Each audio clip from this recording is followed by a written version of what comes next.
दफ्तर खारजा ने कलादम TTP और पाकिस्तान के दरमियान मुज़ाकरात की खबरों की सख्ती से तरदीद कर दी है। तर्जुमान दफ्तर खारजा ने कहा कि अफगान अबूरी हुकूमत ने DI खान वाक़ई की तहकीकात की हामी भर ली है। इस पर हम बात करेंगे डॉन न्यूज़ के रिपोर्टर अब्दुल्ला मोहम्मद से। अब्दुल्ला, बताइएगा।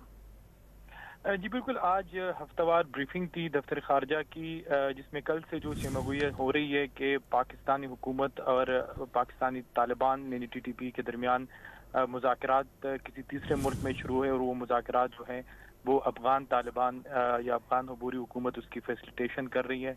तो आज तर्जुमान दफ्तर खारजा मुमताज़ ज़हरा बलोच ने इसकी सख्ती से तरदीद की और कहा कि कोई ऐसे मुज़ाकरात अंडर प्रोसेस नहीं है, और तालिबान के साथ, पाकिस्तानी तालिबान के साथ जो हमारे शहरियों को और सिपाहियों को मारते हैं उनके लिए कोई स्पेस नहीं है, उनके साथ कोई मुज़ाकरात नहीं होंगे और न कोई मुज़ाकरात हो रहे हैं। जबकि इसके साथ साथ DI खान वाक़े पर उन्होंने मौक़िफ़ अपनाया कि तालिबान ने, अफगान अबूरी हुकूमत ने हामी भरी है कि वो DI खान वाक़े की जो है वो तहक़ीक़ात करेंगे। तब तर्जुमान दफ्तर खारजा ने वाज़ेह किया कि अफगानिस्तान की सरजमीन मुसलसल पाकिस्तान के खिलाफ इस्तेमाल हो रही है, और जो वहाँ पे जंगजू है और उनके ठिकाने हैं उनके खिलाफ न सिर्फ पाकिस्तान अफगान तालिबान कार्रवाई करे, बल्कि इसके साथ साथ पाकिस्तान मुखालिफ जो कमांडर्स है या TTP और दीगर तंजीमों की लीडरशिप है उसको पाकिस्तान के हवाले किया जाए।